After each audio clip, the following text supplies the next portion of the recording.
After several years of slow growth, in 2015, the global economy is showing signs of recovery.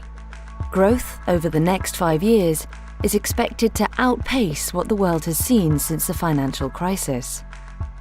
While Europe underperforms, the United States and Asia show positive signs.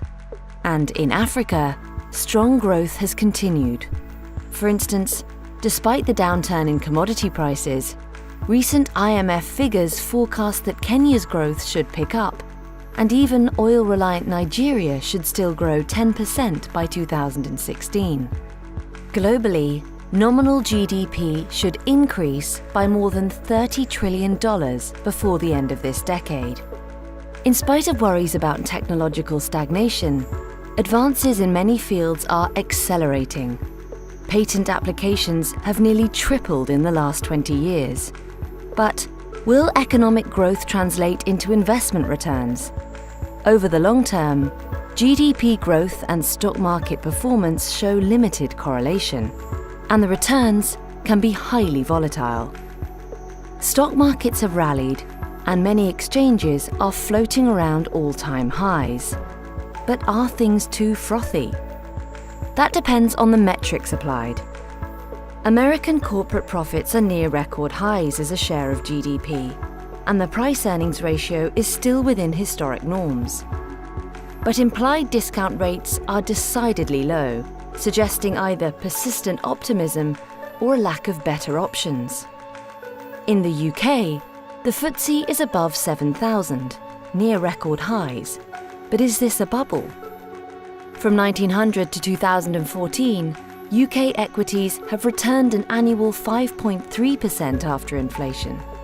However, since 1999, the FTSE has delivered almost no capital gains.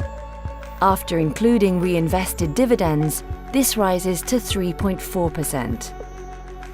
A potentially volatile market offers all-time highs despite below-average returns.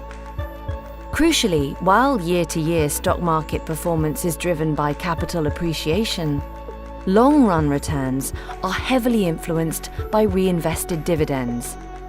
Dividends may be even more vital as investors struggle to find a decent yield.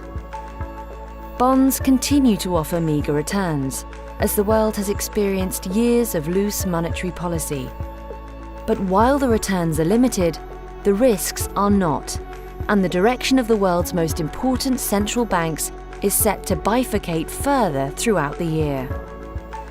Shocks, even from supposedly stable markets, are lurking in the wings.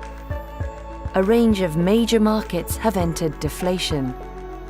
And while the long-term outlook seems positive, the path will likely be fraught.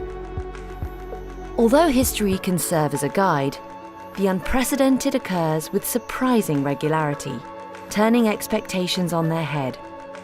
The route forward is to understand your risk tolerance, to watch for unexpected connections, and plan to be surprised.